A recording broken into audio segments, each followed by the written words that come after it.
ओम शांति। ओम शांति। प्यारे बाबा हम बच्चों को एक बहुत बढ़िया कहानी सुनाते हैं और उस कहानी का नाम है ब्रह्मा की रात और ब्रह्मा का दिन। और वो रात कैसी है और दिन कैसा है। तो बाबा हम बच्चों को कहते हैं कि जो रात है वो बड़ी भयावह है, बहुत भयानक। इसीलिए मैं आता हूं और रात पूरी होती है और ब्रह्मा का दिन शुरू होता है। अब बाबा कहते रात बस पूरी हो रही है। आज आप देख ही रहे हो 24 घंटे ऐसा दुनिया का वातावरण है जो एक घोर अंधकार में भी नहीं होता।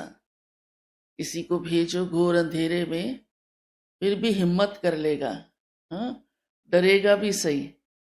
पर अभी तो 24 ही घंटे डरा रहता है मनुष्य, क्या हो जाए, हाँ? और कितनी अज्ञानता है। आज के हालात आप दुनिया में देख रहे हो। बाबा कहते हैं इस समय ही फिर मैं आकर के ब्रह्मा तन द्वारा ही ज्ञान और योग से परिवर्तन करता हूं और ये कलयुग पूरा होता है फिर और सतयुगी दिन आरंभ हो जाता है। तो बाबा हम बच्चों को कहते थकना नहीं। तो थक जाते हैं ना कई बार, कब उजियारा होगा।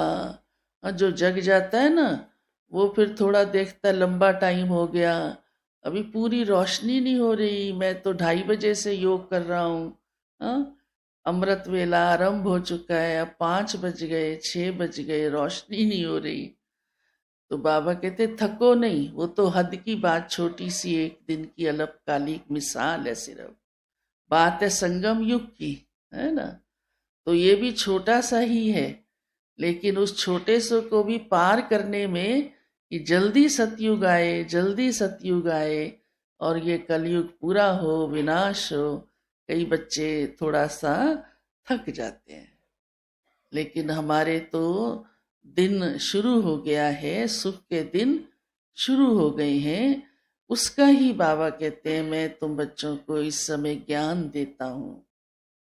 और उसके लिए आज बाबा ने कहा है कि ऐसे सुख घनेरे खूब स्वर्ग के तुम बच्चों को मिलेंगे, जल्दी मिलेंगे।